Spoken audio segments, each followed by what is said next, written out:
why do I say it's strange, and why do I call it a secret? Actually, it isn't a secret at all. It was first promulgated by some of the earliest wise men, and it appears again and again throughout the Bible, but very few people have learned it, understand it.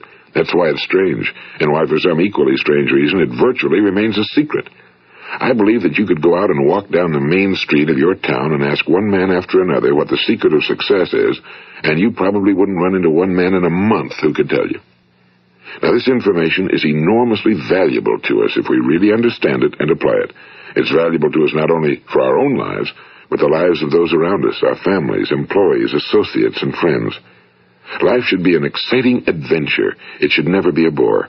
A man should live fully, be alive. He should be glad to get out of bed in the morning. He should be doing a job he likes to do because he does it well.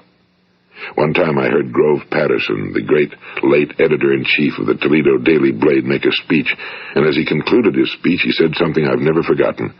He said, "My years in the newspaper business have convinced me of several things.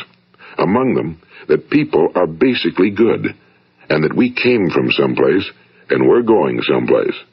So we should make our time here an exciting adventure. The architect of the universe didn't build a stairway leading nowhere."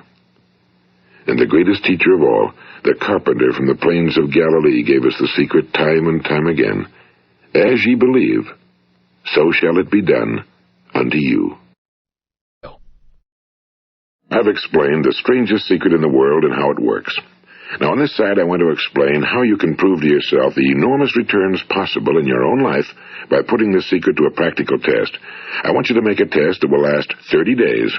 It isn't going to be easy, but if you'll give it a good try, it will completely change your life for the better. Now, back in the 17th century, Sir Isaac Newton, the English mathematician and natural philosopher, gave us some natural laws of physics which apply as much to human beings as they do to the movement of bodies in the universe. And one of these laws is that for every action, there is an equal and opposite reaction. Simply stated, as it applies to you and me, it means we can achieve nothing without paying the price. The results of your 30-day experiment will be in direct proportion to the effort you put forth. To be a doctor, you must pay the price of long years of difficult study. To be successful in selling, and remember that each of us succeeds to the extent of his ability to sell. Selling our families on our ideas, selling education in schools, selling our children on the advantages of living the good and honest life, selling our associates and employees on the importance of being exceptional people. To, of course, the profession of selling itself. But to be successful in selling our way to the good life, we must be willing to pay the price. Now, what is that price? Well, it's many things. First, it's understanding emotionally, as well as intellectually, that we literally become what we think about, that we must control our thoughts if we're to control our lives. It's understanding fully that as ye sow, so shall ye reap. Second, it's cutting away all fetters from the mind and permitting it to soar as it was divinely designed to do. It's the realization that your limitations are self-imposed and that the opportunities for you today are enormous beyond belief. It's rising above narrow-minded pettiness and prejudice. And third, it's using all your courage to force yourself to think positively on your own problem, to set a definite and clearly defined goal for yourself, to let your marvelous mind think about your goal from all possible angles, to let your imagination speculate freely upon many different possible solutions, to refuse to believe that there are any circumstances sufficiently strong to defeat you in the accomplishment of your purpose, to act promptly and decisively when your course is clear, and to keep constantly aware of the fact that you are, at this moment, standing in the middle of your own acres of diamonds, as Russell Conwell used to point out. And fourth, save at least 10% of every dollar you earn. It's also remembering that no matter what your present job, it has enormous possibilities, if you're willing to pay the price. Now let's just go over the important points in the price each of us must pay to achieve the wonderful life that can be ours. It is, of course, worth any price. 1. You will become what you think about. 2. Remember the word imagination and let your mind begin to soar. 3. Courage. Concentrate on your goal every day. 4. Save 10% of what you earn. And 5. Action. Ideas are worthless unless we act on them. Now, I'll try to outline the 30-day test I want you to make. Keep in mind that you have nothing to lose by making this test and everything you could possibly want to gain. There are 2 things that may be said of everyone. Each of us wants something, and each of us is afraid of something. I want you to write on a card what it is you want more than anything else. It may be more money. Perhaps you'd like to double your income or make a specific amount of money. It may be a beautiful home. It may be success at your job. It may be a particular position in life. It could be a more harmonious family. Each of us wants something. Now write down on your card specifically what it is you want. Make sure it's a single goal and clearly defined. You needn't show it to anyone, but carry it with you so that you can look at it several times a day. Think about it in a cheerful, relaxed, positive way each morning when you get up, and immediately you have something to work for, something to get out of bed for, something to live for. Look at it every chance you get during the day and just before going to bed at night. And as you look at it, remember that you must become what you think about, and since you're thinking about your goal, you realize that soon it will be yours. In fact, it's yours really the moment you write it down and begin to think about it. Look at the abundance all around you as you go about your daily business. You have as much right to this abundance as any other living creature. It's yours for the asking. Now we come to the difficult part. Difficult because it means the formation of what is probably a brand new habit, and new habits are not easily formed. Once formed, however, it will follow you for the rest of your life. Stop thinking about what it is you fear. Each time a fearful or negative thought comes into your consciousness, replace it with a mental picture of your positive and worthwhile goal. And there'll come times when you'll feel like giving up. It's easier for a human being to think negatively than positively. That's why only 5% are successful. You must begin now to place yourself in that group. For 30 days, you must take control of your mind. It will think about only what you permit it to think about. Each day for this 30-day test, do more than you have to do. In addition to maintaining a cheerful, positive outlook, give of yourself more than you've ever done before. Do this knowing that your returns in life must be in direct proportion to what you give. The moment you decide on a goal to work toward, you're immediately a successful person. You are then in that rare and successful category of people who know where they're going. Out of every 100 people, you belong to the top 5. Don't concern yourself too much with how you're going to achieve your goal. Leave that completely to a power greater than yourself. All you have to do is know where you're going. The answers will come to you of their own accord and at the right time. Remember these words from the Sermon on the Mount, and remember them well. Keep them constantly before you this month of your test. Ask, and it shall be given you. Seek, and ye shall find. Knock, and it shall be opened unto you. For every one that asketh receiveth, and he that seeketh findeth, and to him that knocketh it shall be opened. It's as marvelous and as simple as that. In fact, it's so simple that in our seemingly complicated world, it's difficult for an adult to understand that all he needs is a purpose and faith. For 30 days, do your very best.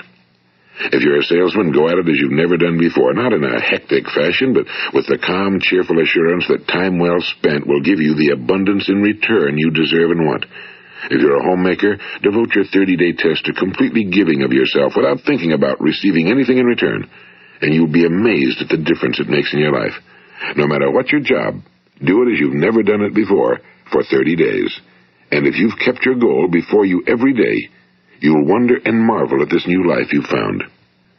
Dorothea Brand, the outstanding editor and writer, discovered it for herself and tells about it in her fine book, Wake Up and Live. Her entire philosophy is reduced to the words, act as though it were impossible to fail.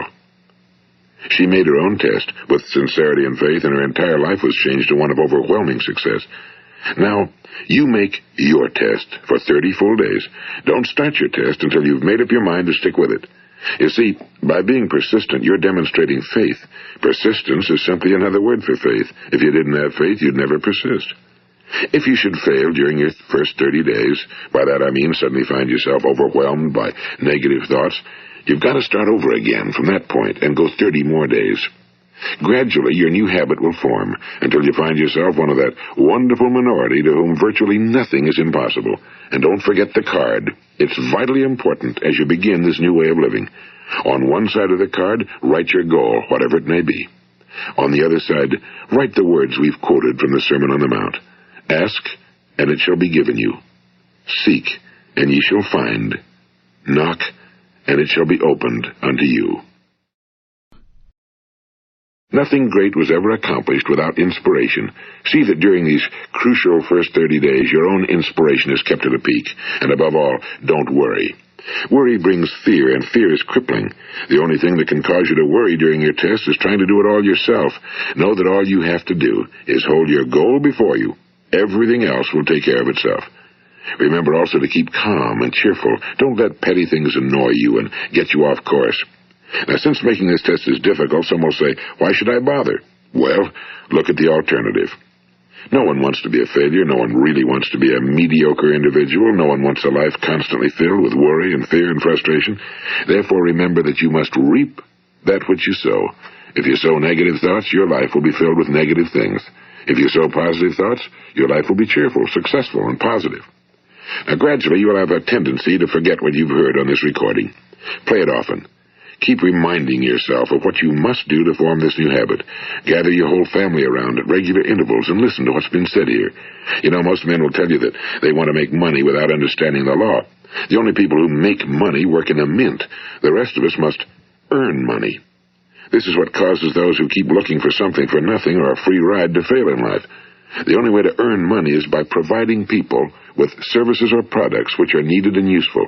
We exchange our time and our product or service for the other man's money. Therefore, the law is that our financial return will be in direct proportion to our service. Now, success is not the result of making money. Making money is the result of success, and success is in direct proportion to our service. Most people have this law backwards. They believe that you're successful if you earn a lot of money. The truth is that you can only earn money after you're successful. It's like the story of the man who sat in front of the stove and said to it, "Give me heat, and then I'll add the wood." How many men and women do you know, or do you suppose there are today, who take the same attitude toward life? There are millions. We've got to put the fuel in before we can expect heat. Likewise, we've got to be of service first before we can expect money. Don't concern yourself with the money. Be of service. Build, work, dream, create. Do this, and you'll find there's no limit to the prosperity and abundance that will come to you. Prosperity, is founded upon a law of mutual exchange. Any person who contributes to prosperity must prosper in turn himself. Sometimes the return will not come from those you serve, but it must come to you from someplace, because that's the law. For every action, there is an equal and opposite reaction. As you go daily through your 30-day test period, remember that your success will always be measured by the quality and quantity of service you render, and money is a yardstick for measuring this service. No man can get rich himself unless he enriches others. Now, there are no exceptions to a law. You can drive down any street in America and from your car estimate the service that's being rendered by the people living on that street. Had you ever thought of this yardstick before? It's interesting. Some, like ministers and priests and other devoted people, measure their returns in the realm of the spiritual, but again, their returns are equal to their service. Once this law is fully understood, any thinking person can tell his own fortune. If he wants more, he must be of more service to those from whom he receives his return. If he wants less, he has only to reduce his service. This is the price you must pay for what you want. If you believe you can enrich yourself by deluding others, you can end only by deluding yourself. It may take some time, but just as surely as you breathe, you'll get back what you put out. Don't ever make the mistake of thinking you can avert this. It's impossible. The prisons and the streets where the lonely walk are filled with people who tried to make new laws just for themselves. We may avoid the laws of man for a while, but there are greater laws that cannot be broken. An outstanding medical doctor recently pointed out 6 steps that will help you realize success. 1. Set yourself a definite goal. 2. Quit running yourself down. 3. Stop thinking of all the reasons why you cannot be successful and instead think of all the reasons why you can. 4. Trace your attitudes back through your childhood and try to discover where you first got the idea you couldn't be successful, if that's the way you've been thinking. 5. Change the image you have of yourself by writing out a description of the person you would like to be. And 6. Act the part of the successful person you have decided to become. The doctor who wrote those words is a noted West Coast psychiatrist, Dr. David Harold Fink. Do what the experts since the dawn of recorded history have told you must do. Pay the price by becoming the person you want to become. It's not nearly as difficult as living unsuccessfully. Make your 30-day test, then repeat it again, and each time it will become more a part of you until you'll wonder how you could ever have lived any other way. Live this new way, and the floodgates of abundance will open and pour over you more riches than you may have dreamed existed. Money? Yes, lots of it. But what's more important, you'll have peace. You'll be in that wonderful minority who lead calm, cheerful, successful lives. Start today. You have nothing to lose, but you have a whole life to win. This is Earl Nightingale, and thank you.